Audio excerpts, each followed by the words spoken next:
Dear viewers, আমাদের চ্যানেলের নিউজটি যদি আপনাদের ভালো লেগে থাকে তবে আমাদের চ্যানেলকে সাবস্ক্রাইব করুন এবং আপনাদের বন্ধুদের। প্রিয় ভিউয়ার্স, আজ আপনাদের জন্য রয়েছে সুন্দর সুন্দর তেঁতুল গাছের বনসাই কীভাবে তৈরি করবেন তার এপিসোড।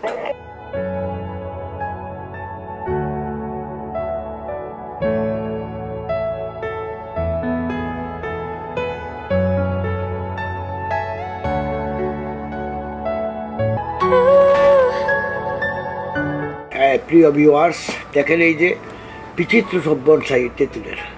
আজ আপনারা দেখবেন তেঁতুল দিয়ে কত সুন্দর সুন্দর বনসাই করা সম্ভব, কারণ অন্যান্য গাছ সহজে আঁকাবাঁকা করানো যায় না, তেঁতুল গাছ খুব সুন্দরভাবে আঁকাবাঁকা করা যায় এবং বিভিন্ন রূপ দেওয়া যায়। এই যে দেখেন গাছগুলো আমরা বিভিন্নভাবে আঁকাবাঁকা করে তার বেঁধে দিয়েছি, আর তার দিয়ে বেঁধে দেওয়ার পর কিছু 2-3 মাস থাকলেই পরে সে ওরকমই হচ্ছে। আপনারা নিজেরা চেষ্টা করলে ইনশাল্লাহ এই তেঁতুল গাছ দিয়ে বনসাইগুলো তৈরি করতে পারবেন। আনাচে কানাচে অনেক তেঁতুল গাছ হয়ে থাকে আজন্ম, এগুলো নিয়ে যত্ন আদি করলে পরে একটা পূর্ণাঙ্গ বনসাই তৈরি করতে পারবেন। এই যে দেখেন গাছগুলো, এগুলোর বয়স হলো 1 বছর। এগুলোকে দেখেন আঁকাবাঁকা করে আমরা বেঁধে দিয়েছি।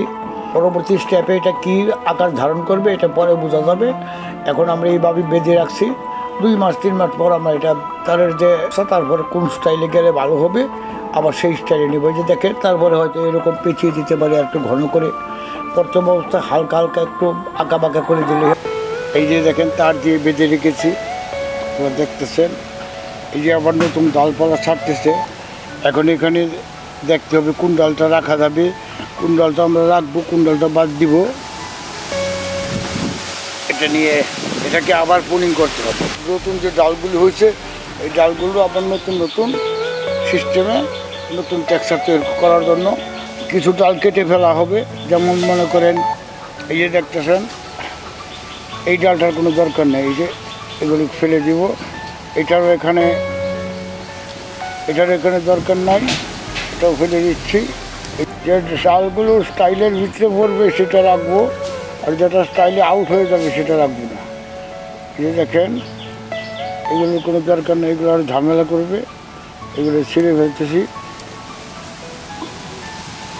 যে ডালগুলো লম্বা হইতেছে মোটামুটি সেইগুলো রাখবো, আর উচ্ছিষ্ট ডাল যেগুলো ডিজাইনে ডিস্টার্ব করবে সেগুলোও ফেলে দেব।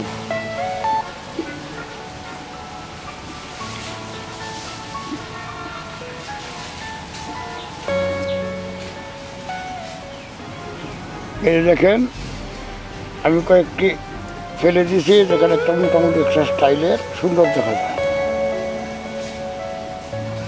এগুলো ভিডিও করতেছি দেখে এরকম আর কি। এগুলো পরে আমি কেচি দিয়ে কেটে দেব ইনশাল্লাহ। বন্ধুরা এই যে দেখতেছেন এগুলো আমাদের পুনিং করা তেঁতুল গাছ। এই দেখেন সবগুলো গাছ পুনিং করে আমরা বেঁধে দিয়েছি। এই দেখতেছেন এই যে দেখেন গাছগুলো এই যে পুনিং করে তারপরে বেঁধে দিয়েছি। তারপরে আবার নতুন করে ডাল গজাইতেছে, এগুলো আবার হালকা পুনিং করে তারপরে এগুলো আমরা আবার নতুন ডালগুলিকে নতুনভাবে বাঁধবো। এই যে দেখেন আমাদের কাছে অসংখ্য তেঁতুলের গাছ আছে। এইভাবেই তেঁতুলের বনসাইগুলো আপনারা তৈরি করতে পারবেন ইনশাল্লাহ। আমার ভিডিওগুলো যদি মনোযোগ দিয়ে দেখেন আপনারাও বনসাই তৈরি করতে পারবেন ইনশাল্লাহ। এই যে দেখেন তেঁতুলের আরেকটি বনসাই আপনাদেরকে দেখিয়েছিলাম, তখন আমরা সব ডালপালা ছাঁটাই করে পাতা ছাঁটাই করে বেঁধে দিয়েছিলাম। এখন এটিগুলি আস্তে আস্তে স্টাইলে পরিণত হইতেছে। আরেকটি তেঁতুল বনসাই এই যে দেখতেছেন, এই যে দেখেন আঁকাবাঁকা করে আমরা বেঁধে দিয়েছি।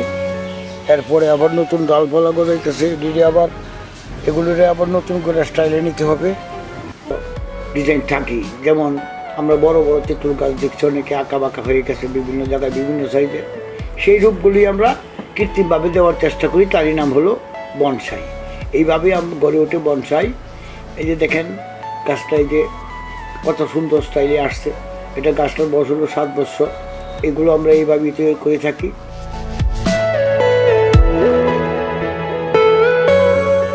এই যে এটার শিকড়গুলো আমরা উপরে উঠাই দিচ্ছি। শিকড়গুলো উপরে উঠাই দিলে ওই শিকড়ের একটা সৌন্দর্য বিকশিত হয়ে পড়ে, যা বৈচিত্র্য আরও বেড়ে যায়।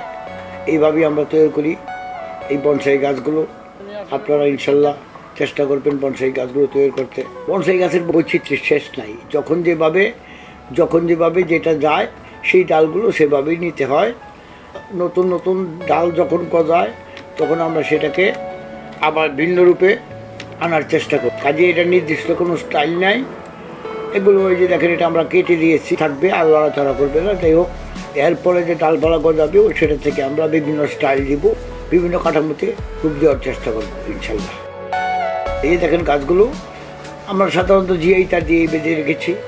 এই গাছগুলোর বছরে 2 বছর। এই গাছগুলো আমরা আর 3 মাস পরে বিক্রি করবো। পাতা গজাবে তখন জোপালো হয়ে যাবে। এগুলো আমাদের পলি ব্যাগে আছে। আপনারা ইনশাল্লাহ নিজেরাও চেষ্টা করবেন, করতে পারবেন, এটা কোনো ব্যাপার না। ইচ্ছা করলেই সব জিনিস করা সম্ভব, এমন কিছু না যে এটার উপরে আমরা ট্রেনিং করছি। এটা নিজেরা করতে করতে নিজেরা এক্সপার্ট হয়ে গেছি, এই আর কি। তাও এতটা এক্সপার্ট না, জাপানিদের তুলনায় আমরা কিছুই না। আজকের মতো এই পর্যন্তই। আসসালামু আলাইকুম ওয়া রাহমাতুল্লাহি ওয়া বারাকাতুহু।